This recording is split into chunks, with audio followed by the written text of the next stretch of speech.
ാടിയിലേക്ക് പോവുകയാണ്. അവിടെ ദുരന്തത്തിൽ പരിക്കേറ്റ് ചികിത്സയിൽ കഴിയുന്ന പ്രദേശവാസി കുഞ്ഞു മാധ്യമങ്ങളോട് സംസാരിക്കുകയാണ്. തത്സമയം നമ്മൾ CCTV നമ്മൾ കണ്ടിരുന്നു. അപ്പോൾ എല്ലാവരും ഇങ്ങോട്ട് ഓടുമ്പോൾ ചേട്ടനാണ് അങ്ങോട്ട് ഓടുന്നത്. അവിടെ നിന്ന് ഒരു ലേഡി വരുന്നുണ്ടായിരുന്നു. ഒരു മീൻസ് നമ്മൾ സ്റ്റാഫ് അല്ലാണ്ട് പബ്ലിക് ഇവരുണ്ടായിരുന്നു. അപ്പോൾ അവർ സേവ് ചെയ്യാൻ വേണ്ടിയിട്ടാണ് ഞാൻ അങ്ങോട്ടേക്ക് ഓടിയത്. അവർ എങ്ങനെയെങ്കിലും കൊണ്ടുവരാന്നുള്ളത്. പക്ഷേ അവർ ആ ഫോഴ്സിൽ തന്നെ നമ്മുടെ കൂടെ തന്നെ പോകുന്നു. എന്നെ അപ്പുറത്ത് മതിലിൽ അങ്ങോട്ടേക്ക് എടുത്ത് മറിച്ചിടുകയും ചെയ്തു. അതിൻ്റെ ഒപ്പം തന്നെ അതിനുശേഷമാണ് പിന്നെ ഞാൻ അവിടെ നിന്ന് മണ്ണിൻ്റെ അടിയിൽ നിന്ന് എഴുന്നേറ്റ് വരിക ചെയ്ത്. മണ്ണിൻ്റെ അടി മീൻസ് തല മാത്രം പുറത്തും ബാക്കിയെല്ലാം മണ്ണിൽ അടിയിലായി പോയായിരുന്നു. അതിനുശേഷം അവിടെ നിന്ന് എഴുന്നേറ്റ് വന്നിട്ടാണ് പിന്നെ ബാക്കിയുള്ള രണ്ടുപേരെ സേവ് ചെയ്യാൻ പറ്റിയത്. കൗണ്ട് എത്ര പേരുണ്ടായിരുന്നു നമുക്ക് അറിയില്ല. എനിക്ക് മീൻസ് റോട്ടിലുണ്ടായിരുന്നു ഒരു 10-15 പേരുണ്ട്. മീൻസ് അത്രയേ ഉള്ളൂ. എൻ്റെ കൂടെ ഉണ്ടായിരുന്നു. മീൻസ് എൻ്റെ പുറകെ ഒരു 3-4 പേരുണ്ടായിരുന്നു. അവരാണ് ഇങ്ങോട്ടേക്ക് തെറിച്ച് വന്നേക്കുന്നത്. എൻ്റെ പുറകെ തന്നെ ആ വീഡിയോയിൽ കാണാൻ പറ്റും. പാലത്തിൻ്റെ മുകളിലേക്കൂടെ പോകുന്നേക്കുന്നത്. പിന്നെ ഒരു പബ്ലിക് ഉണ്ടായിരുന്നത്, ഒരു ലേഡി ഉണ്ടായിരുന്നു, എൻ്റെ ഹസ്ബൻഡ് ഉണ്ടായിരുന്നു. അവരാണ് വണ്ടി മീൻസ് വാട്ടർ ടാങ്കിൻ്റെ അടിയിൽക്കൂടെ വന്നേക്കുന്നത്. അവർ വൈറ്റ് ഇതുള്ളത്. പിന്നെ ഉള്ളതെന്ന് വെച്ചിട്ടുണ്ടെങ്കിൽ എൻ്റെ കൂടെ ഞാൻ അങ്ങോട്ടേക്ക് തിരിച്ച് ഹോട്ടലിൽ നിന്ന് പോകാനുള്ള കാരണത്തിനെങ്കിലും ചായ കുടിച്ചിട്ട് പൈസ റിട്ടേൺ കൊടുക്കാൻ വേണ്ടിയിട്ടായിരുന്നു. അപ്പോൾ എൻ്റെ കൂടെ തന്നെ എൻ്റെ പ്രോജക്റ്റ് കൺസ്ട്രക്ഷൻ മാനേജർ ഉണ്ടായിരുന്നു. ഞങ്ങൾ രണ്ടുപേരും കൂടിയാണ് ചായ കുടിക്കാൻ വന്നത്. അപ്പോൾ ഫസ്റ്റ് മേളിൽ ഇടിഞ്ഞ് കഴിയുമ്പോഴത്തേനും ജസ്റ്റ് അലേർട്ട് ചെയ്യാൻ വേണ്ടിയിട്ടാണ് ഞാൻ സെക്യൂരിറ്റി ക്യാബിന് അങ്ങോട്ടേക്ക് പോയതിന് ശേഷമാണ് അപ്പോൾ ഒന്നേരം ഓർത്തപ്പോൾ പൈസ കൊടുത്തില്ലല്ലോ, തിരിച്ച് ഇങ്ങോട്ടേക്ക് വന്നു. അപ്പോൾ തന്നെ സാലറി എടുത്തോളം സാർ അങ്ങോട്ടേക്ക് പോയിട്ട് നോക്കിക്കോളാൻ തന്നു. ആ സമയത്താണ് മൊത്തത്തിൽ ഇടിയുന്നത്. എൻ്റെ കൺസ്ട്രക്ഷൻ മാനേജർ ഉണ്ടായിരുന്നു. അതിൻ്റെ കൂടെ തന്നെ അസിസ്റ്റൻറ്റ് എഞ്ചിനീയേഴ്സിൻ്റെ ഇവരെല്ലാം മിസ്സിംഗ് ആണ്. ഇവിടെ കിട്ടിയിട്ടില്ല. ഇല്ലില്ല, ചായക്കടയിൽ 15 പേരൊന്നും ഉണ്ട്. ഉണ്ടായിരുന്നു. മീൻസ് അവരെല്ലാം ഓൾമോസ്റ്റ് ഈ മണ്ണിടിച്ചിൽ കണ്ടോടുകൂടി തന്നെ എല്ലാം സ്പ്ലിറ്റ് ആയിട്ടുണ്ട്. ഒത്തിരി പേർ സ്പ്ലിറ്റ് ആയിട്ടുണ്ട്. പിന്നെ വേറെ കുറച്ചുകൂടി എൻ്റെ വെച്ചിട്ടുണ്ടെങ്കിൽ മണ്ണിടിച്ചിൽ തുടങ്ങി കഴിഞ്ഞിട്ട് നമ്മുടെ ഓഫീസ് സെക്ഷൻ ഇതിൻ്റെ മേളിലാണ്, മീനാക്ഷി എസ്റ്റേറ്റിൻ്റെ ആ ഭാഗത്തേക്കാണ്. അപ്പോൾ അങ്ങോട്ടേക്ക് ഒത്തിരി പേർ ഓടി കയറിയിട്ടുണ്ട്. അതാണ് സംഭവിച്ചത്.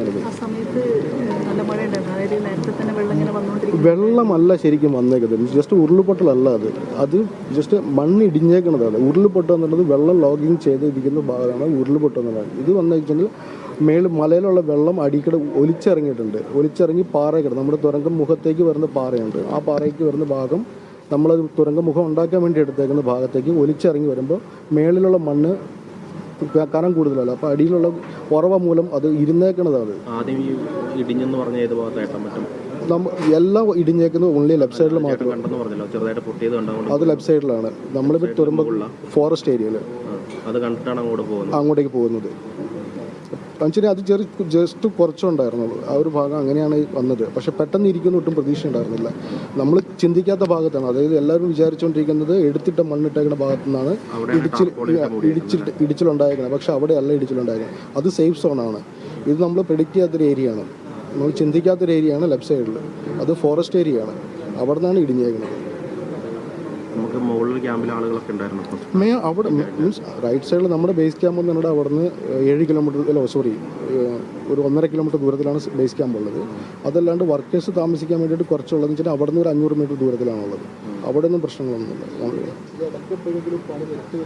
10 ദിവസമായിട്ട് പണി നിർത്തിയേക്കുന്നതാണ്. നമ്മൾ ജസ്റ്റ് മോണിറ്ററിങ് ചെയ്യാൻ വേണ്ടിയിട്ട് വന്നിരുന്ന സ്റ്റാഫുകളുള്ളൂ. ഒന്ന് സെക്യൂരിറ്റി ഉണ്ടാവും, ഒന്ന് എഞ്ചിനീയേഴ്സ് ഉണ്ടാവും. മനുഷ്യനും മഴ കണ്ടിന്യൂസ് മഴ പെയ്തുകൊണ്ടിരിക്കുമ്പോൾ ഡ്രെയിനേജ് ബ്ലോക്ക് ആവും.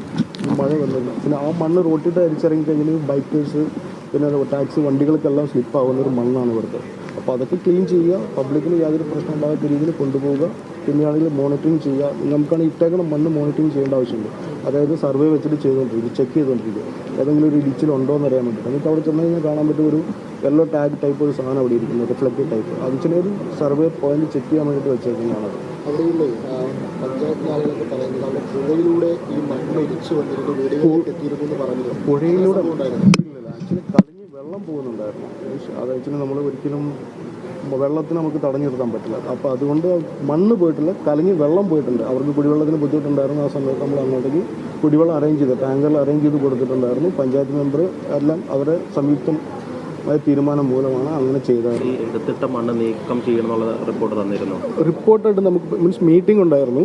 ജസ്റ്റ് 10-ാം തീയതി റിപ്പോർട്ടായിട്ട് പറഞ്ഞിട്ടുണ്ടായിരുന്നു. നമ്മൾ ADM-ൻ്റെ ഇൻസ്ട്രക്ഷൻ ഉണ്ടായിരുന്നു. നമ്മൾ പോയിട്ട് ഏരിയ കണ്ടെത്തണം എന്ന് പറഞ്ഞിട്ട്. നമുക്ക് മേപ്പാടി മുതൽ ചൂരൽമല ഏരിയ ഇല്ല. പിന്നെ നിയർ ബൈ എന്ന് പറയുമ്പോഴത്തേനും ഒരു 7 ഏക്കർ എന്ന് പറയുന്നത് നമ്മൾ ബേസ് ക്യാമ്പിൻ്റെ അടുത്താണ്. പക്ഷെ അവിടെ ഓൾമോസ്റ്റ് ഫുൾഫില്ലായി.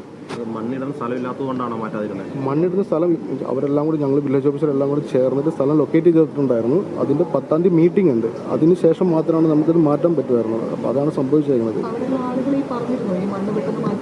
അല്ല അവർക്ക് മഴ നമുക്ക് ഈ ഒരു 2 ദിവസം കൊണ്ടാണ് ഇത്ര മഴ ഉണ്ടായിരുന്നത്. അതിനു മുമ്പ് മഴ ഉണ്ടായിരുന്നില്ല. വന്ന് ചാറി പോകാമെന്നല്ലാണ്ട് വന്ന് പ്രശ്നം ഉണ്ടായിരുന്നില്ല. പക്ഷേ 2 ദിവസം വന്നേക്കുന്ന മഴ എന്ന് പറയുന്നത് നമുക്ക് അൺകൺട്രോൾഡാണ്. രാവിലെ അതുപോലെ തന്നെയായിരുന്നു, നല്ല മഴയായിരുന്നു. അപ്പോൾ ഡ്രെയിനേജ് മൊത്തം ഫുൾഫില്ലായി. പിന്നെ അതുപോലെ തന്നെ നമുക്ക് ഇട്ട മണ്ണെല്ലാം കവർ ചെയ്തേക്കണം, ടാർപോളിൻ ഷീറ്റ് വെച്ച് ഉപയോഗിച്ച് മൊത്തം മൂടിയിട്ടേക്കുന്നത്. അതുകൊണ്ട് അതിനകത്തേക്ക് വെള്ളം ഇറങ്ങി ചെന്നിട്ട് അതിടി